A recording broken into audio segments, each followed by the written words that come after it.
নাটোরের বড়াইগ্রামে রূপপুর পারমাণবিক বিদ্যুৎ কেন্দ্রের নির্মাণাধীন গ্রিড সাবস্টেশনে দুর্ধর্ষ ডাকাতির ঘটনায় জড়িত ১৩ ডাকাতকে আটক করেছে পুলিশ। গাজীপুর থেকে উদ্ধার করা হয়েছে লুটে নেওয়া ৩৫০টি ইলেকট্রিক ব্যাটারি সহ মালামাল। শুক্রবার দুপুরে সংবাদ সম্মেলনে পুলিশ সুপার আব্দুল ওয়াহাব জানান, গত ২৫ মার্চ রাতে ডাকাত দল বড়াইগ্রাম উপজেলা কাছুটিয়া এলাকায় নির্মাণাধীন রূপপুর পারমাণবিক বিদ্যুৎ কেন্দ্রের গ্রিড সাবস্টেশনে হানা দেয়। এ সময় তারা অস্ত্রের মুখে নিরাপত্তা রক্ষীদের বেঁধে ট্রাক ভর্তি করে পাওয়ার স্টেশনের ইলেকট্রিক ব্যাটারি সহ মালামাল লুটে নিয়ে যায়।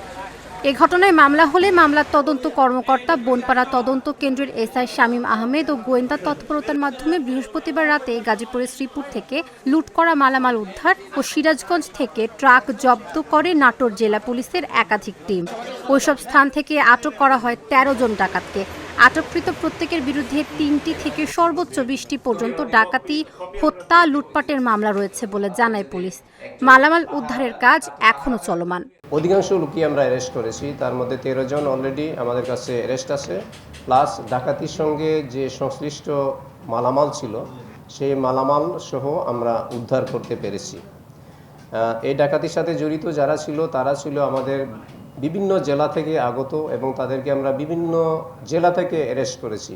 এটি যে কতটুকু চ্যালেঞ্জিং অপারেশন, আমাদের বিভিন্ন জেলায় আমাদের ফোর্স মোতায়েন করতে হয়েছে।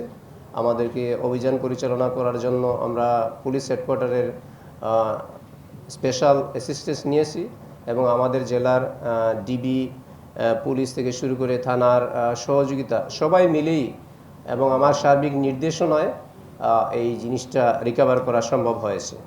তো আমরা চেষ্টা করেছি আপ্রাণ যে কোনোভাবেই যে ডাকাতির সাথে সংশ্লিষ্ট যারা ছিল তাদেরকে যেন আইনের আওতায় নিয়ে আসা যায় এবং এই ডাকাতির মালামাল যেন উদ্ধার হয়।